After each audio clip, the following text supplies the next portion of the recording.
que nós escalamos esta promessa para o caminho da realidade. Nós temos uma economia melhor.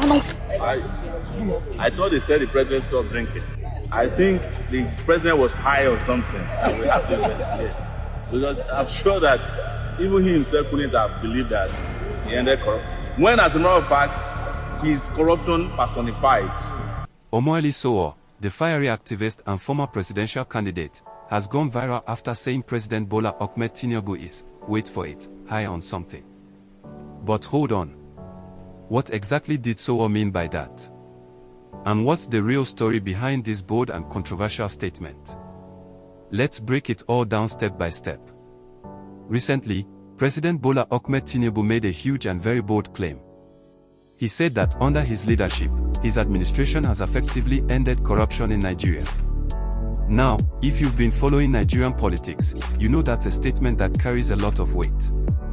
Corruption has been Nigeria's biggest challenge for decades. It touches almost every sector, from government contracts, to the police, to education, to healthcare. Most Nigerians still complain about corruption almost daily, whether it's through bribes, mismanagement of funds, or outright theft of public money.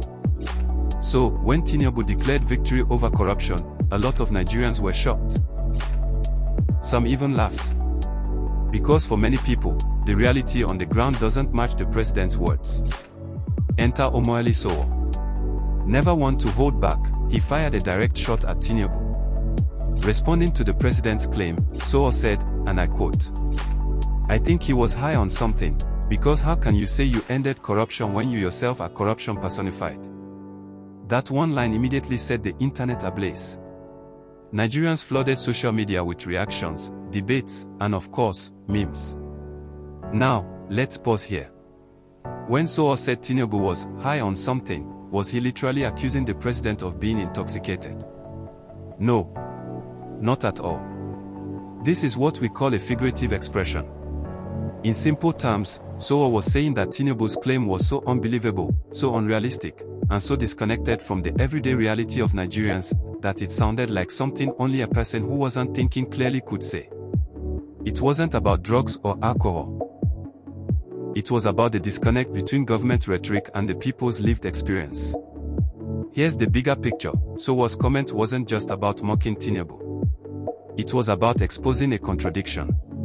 Think about it, if corruption has truly ended, why do Nigerians still complain about bribes on the roads? Why do we still hear about inflated government contracts? Why do ordinary citizens still struggle with mismanagement in public services? By using that strong phrase, Sowore was essentially telling Nigerians, don't be fooled by big speeches. Look at your daily reality and judge for yourself. This isn't the first time Sowore has taken aim at Nigerian leaders. Over the years, he has built his image as someone who refuses to sugarcoat. He doesn't massage egos, he doesn't bow to political correctness. Whether you see him as a hero or someone who goes too far, one thing is certain, his words always stir debate. And that's exactly what happened here. On one hand, you had Nigerians who applauded him, saying, at least he's saying the truth. Tinubu's claim is a joke, and Sowore is brave enough to say it out loud. On the other hand, some Nigerians felt Sowore was being too harsh, too disrespectful, and crossing the line with his choice of words. After all, Bola Ahmed Tinubu isn't just another politician, he's the sitting president of Nigeria. This moment highlights something much deeper in Nigerian politics, the battle of narratives. Tinubu wants to position himself as a reformer, the man who is taking bold steps, fixing the economy, and defeating corruption once and for all. It's part of his government's political branding. But critics like Sowore argue that corruption is still alive and well, and in fact, that people at the very top of power have benefited from it. To them, claims like Tinubu's aren't just wrong, they are an insult to the intelligence of Nigerians who still suffer from its effects. So really, this isn't just about one statement.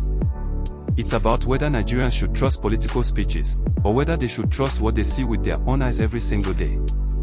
The reason Sowore's comment spread so fast is because it hit on a raw nerve.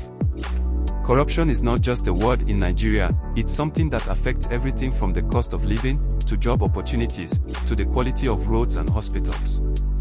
When a president claims corruption has ended, it feels personal to citizens. Because they know if corruption truly disappeared, their lives would look very different right now. That's why Sowore's sharp comeback connected so strongly with people, whether they laughed at it, shared it, or even disagreed with it. So, what does this all mean? When Sowore said Tinubu was high on something, he wasn't talking about intoxication. He was saying, this claim is unbelievable, unrealistic, and completely out of touch with reality. It was a moment that reminded Nigerians of the constant tug-of-war between government propaganda and activist truth-telling. At the end of the day, Sowore's statement forces Nigerians to ask, do we believe the president's words, or do we believe our own experience? Now I want to hear from you.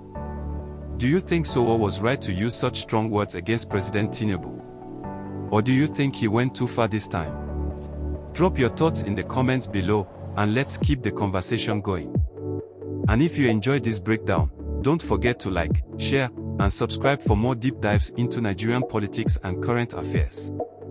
Corruption and other things that has brought Nigeria down ever since he has been up. I thought they said the president stopped drinking.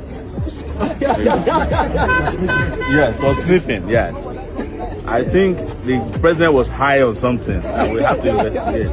Because I'm sure that even he himself couldn't have believed that he ended corruption. When, as a matter of fact, his corruption personified. I'm sure if they check his presidential jet, they will find a lot of corrupt people inside of it. He traveled with them. He himself is the leader of the most corrupt political party in Nigeria today, and also the leader of a terrorist party. So how can he go and say that you ended corruption? Wow. Tell the president to stop sniffing. Okay, what's your take about the move to increase the salaries of politicians, lawmakers, the presidency, and every other? It aligns with what we have always said, that people who do the least amount of work want to get the highest amount of pay. What is it that the politicians themselves are doing that justify asking for increment of salary? If a country is governed like this, as their employers, we are looking to fire them. How can you increase the salary of people that you want to fire? It is part of the impunity that has become part of leadership. Impunity and a sense of entitlement that must be ended. Yes. Thank you so much, sir. Thank you so much.